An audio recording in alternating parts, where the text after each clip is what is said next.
right. First and foremost, I want to give all praises, honor, and glory to Yahweh, Bashin Yahushua, Bashin Kapadash.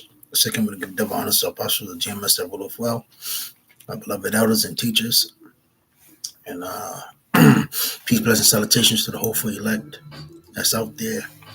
And this is Shukra Ralph from GMS Virginia coming back at you again. The Lord's word, this won't be long at all. But I was reading this book here. Good book to have. It goes into a lot of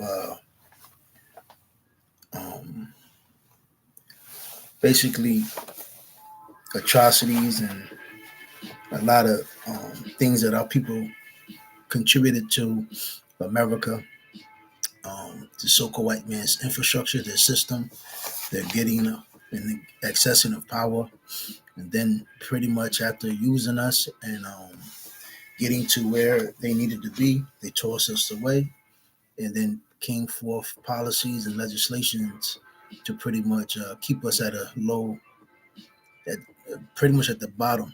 So it goes into blacks, but we know blacks to be so-called Benjamin, Levi, and Judah, so-called Black Americans, um, basically the so-called blacks that came over in slave ships, the West Indians, and the so-called Haitians, Judah, Benjamin, and Levi, the three Southern Kingdom, and contributed a whole lot, even to Europe. You have Benjamites that went to Europe, Judah too, Levi, that pretty much shaped and uh, in fashion what you see today, and then tossed away to the ghettos and the slums and to the lowest of the low. So it says America's behavior has been slocky. Blacks, America's most patriotic. But today's age, Esau wants to paint the picture that the so-called blacks are idiots, retarded, the worst thing ever, criminals. But again, during the enslavement, and it's going to go into that, during the enslavement, Esau used us to their benefit, and then to keep us, pretty much shape the future as if America is such a great country and fair and justice and equality. They pretty much try to change the script and narrate, give us so-called independence, which was all lies, and then pretty much shape us in fashion, pretty much shape our minds to be self-destructive so they can criminalize us and justify their racism. So it says America's behavior has been oxymoronic when it comes to black slavery, Jim Crowism, and structural racism. The dominant society systematically oppressed blacks at the same time and encouraged black people to be their loyal, patriotic protectors. Um, since the founding colonies, blacks have defended this country from American Indians, which we know is Gad, which we know Esau conquered Gad. And again, yes, he used the so-called blacks. Various European, Asian, and Spanish nations. Some of the more notable conflicts were wars with the British, French, Germans, Italians, Japanese, Chinese, Russians, Koreans, Cambodians, Vietnamese, Canadians, Cubans, and Mexicans.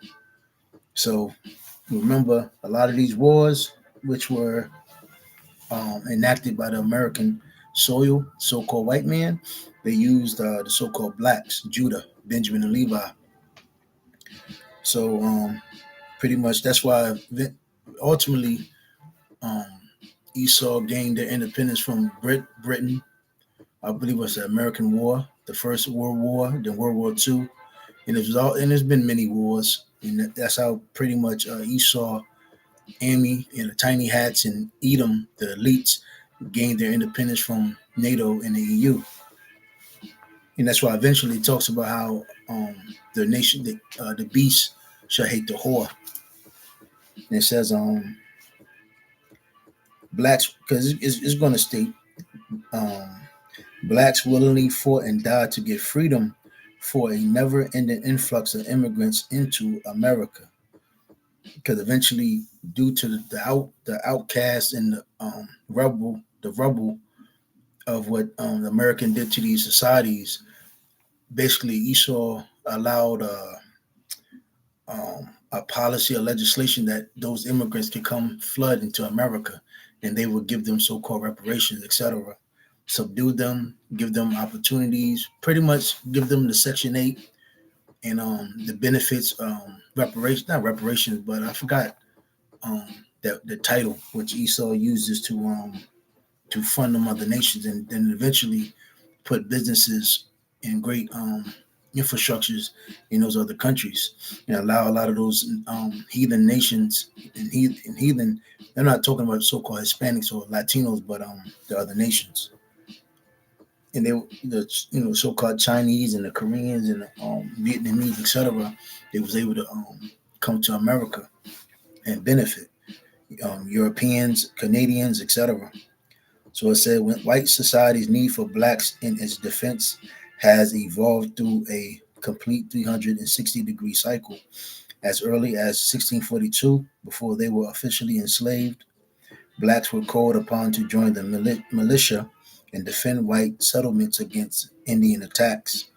At the same time, every colony and state enacted laws that prohibited blacks from arming and protecting themselves. Same thing to this day, you know. Um, you can't have a what's the state? What's the saying? Pretty much, you can't defend your own territories, whatnot, but you can go um, fight and join the military. And that was really heavy amongst our grandparents' generation. So it says, yeah, at the same time, every colony and state enacted laws that prohibited blacks from arming and protecting themselves, the gun laws, the gun rights, etc. Fear of black slave revolts, especially through joining forces with American Indians, which you go into the book Black Indians, and it goes into that because those nations, Gad and Judah, Benjamin and Levi, were getting oppressed severely. Damn. So it says, prompted whites in the 1790s to impose a national immigration law that set a zero quota on blacks and a law that barred blacks from the army. Black Americans are the only racial and ethnic group that has fought in every major military conflict and whose mother country has never engaged in a military battle against this nation. No European, Asian, Hispanic, nor Native American can make such a claim. The British government was well aware of the hypocrisy that existed in America between the colonies' cry for freedom and their cry to maintain the enslavement of blacks. So there you go. Here it is. Esau, these Edomites, the Rothschilds, were always talking about them getting oppressed, but look how you entreated and your hypocrisy on controlling so-called blacks. Just like today, these Edomites, their cry for what's been getting done to them by their own people. But you never state the fact that what you did to the so-called blacks, Latinos, Hispanics, or the natives, or the West Indians. So it's always been a hypocrisy with the so-called white man, you know, the devil. So it says, some military commanders openly advocated a black slave revolt against the so-called white colonies.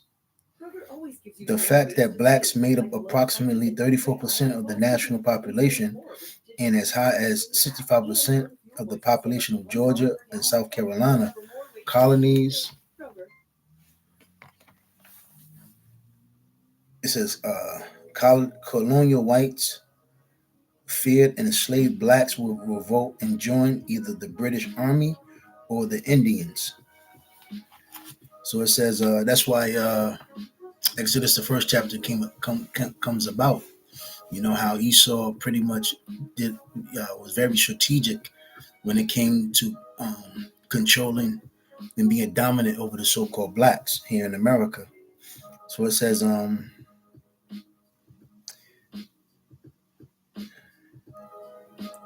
When George Washington took command of the Continental Army, I believe George Washington was the first president too.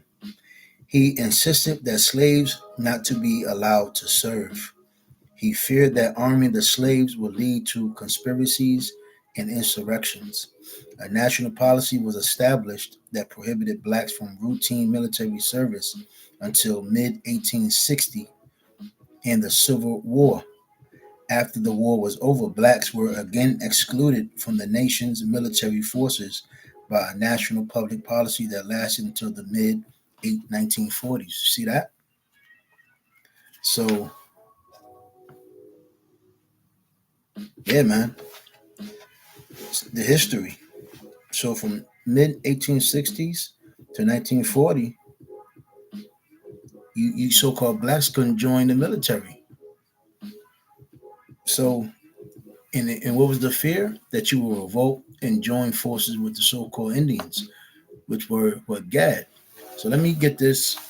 Like I said, I don't want to make this too long. It's short and sweet. Let me get Ciroc.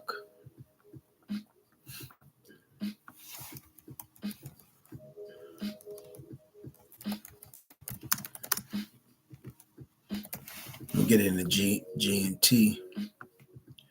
So I'm gonna just start at the first verse and probably jump around. Sirach 12 and 1. When you do a good deed, make sure you know who is benefiting from it. Because again, the so-called a lot of our people, you know, hell of a lot of deeds for the so-called white man to for to so let me slow down to basically get what? Nothing. Then what you do will not be wasted. So you got to remember, a lot of so-called blacks even lost their lives, to try to fight for their freedom, a promise that was never fulfilled. You will be repaid for any kindness you show to a devout person. If he doesn't repay you, the Most High will. But you know that's why it says, you do a good deed to those who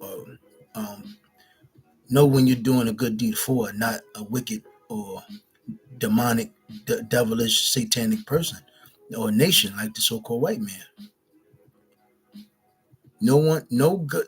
Verse 3: no good ever comes to a person who gives comfort to the wicked. And this is why Jake is fucked up now, because your obligation, your loyalty, your dedication for the so-called white man. It is not a righteous act. 4: give to religious people, but don't help sinners. Do good to the humble, but don't give anything to those who are not devout. Don't give them food, or they will use your kindness against you. And that's what the so-called white man did. The fact that you wanted freedom for, yeah, you thought it was a good cause, you thought it was a good thing, you thought your Esau's word was bond, but after he was finished with your ass, he made laws against you so you can do what? Fall lower and lower, so you couldn't pretty much pick yourself up. So every good thing you do for such people will bring you twice as much trouble in return. And pretty much, like the scripture says, why trimmest thy way to see, why trimmest thy way to seek love? And that's what Jake did, you know. Jake gave all to the so-called white man, helped them with their independence, defeating other nations, defending their territories, their colonies. And what did Jake get in return? Not a goddamn thing. And this is why so-called blacks in America today still got that stupid look. They're still asking, they're still begging, they're still waiting for that promise that the so-called white man would never give to you. So, verse 6: the Most High himself hates sinners and he will punish them. Give to good people, but do not help the sinners. So let me see. Let me go. I'm gonna jump down to verse 10. So never trust an enemy. His wickedness is as destructive as rust. Watch out and be on guard against him, even if he acts so humble.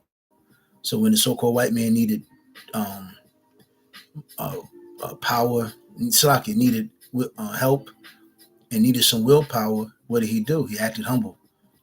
He acted as if he was agreement, and acted as if he's going to give you a reward or a promise for your loyalty. But what did the so-called white man did the so-called blacks? Just set rules and legislations and strategic decrees which furthered your destruction. He is like a metal mirror that rusts away if you don't keep it polished. Seat an enemy at your right hand, and the next thing you know, he'll be trying to get your own place of honor. Put him next to you, and he will overthrow you. Then you will realize the truth of my words and be stung with regret when you remember them. Nobody feels sorry for snake charmers or wild animal tamers who get bitten, and nobody will feel sorry for you if you run around with sinners and get involved in their wrongdoing. And this is what Esau pretty much, what happened. Jake got caught up in Esau's wrongdoings. An enemy will stay with you for a while, but not when trouble comes. He will speak fine words while he plots how to trap you. And again, Esau, the so-called white man, saw Jake's might in patriotic ways, and he said, "Oh hell no! Oh hell no! If these niggas get any power or any courage, they will side with the so-called Native Americans, and then they will make war with us. He will pretend to share your sorrows, but he will kill you if he get a chance. If trouble comes your way, you will find him waiting, ready to trip you up while he pretends to help you. There you go. He will be a different person then, rubbing his hands, nodding his head, and spreading rumors about you. And that's what eventually the so-called white man did. He set up those snares and those traps, and he was there waiting, nodding his head. And then he set up a new system after so-called independence, but he set up a system that will criminalize you, that you will fall for the trap and the snares, so that he can justify his wickedness against our people. But Lord's will, he was edified again. Something short, but Lord's will, he was edified with that. I'm gonna say shalom. And one more thing, these books, if you want to, of course, everybody in the world is going to call us racist or hatred, whatever, but it is what it is. This is the truth. All you got to do is buy these books right here, and it'll tell you what the so-called white man did to our people. Because one thing for certain, Esau wants to make the world paint the picture for the whole world to think that so-called blacks, Latinos, Hispanics, and Native Americans are criminals in the T word. But when you look at history, he's the fucking criminal. He's the fucking terrorist. He's the devil the Bible speaks of, man. But Lord's will, edified with that. We'll say shalom.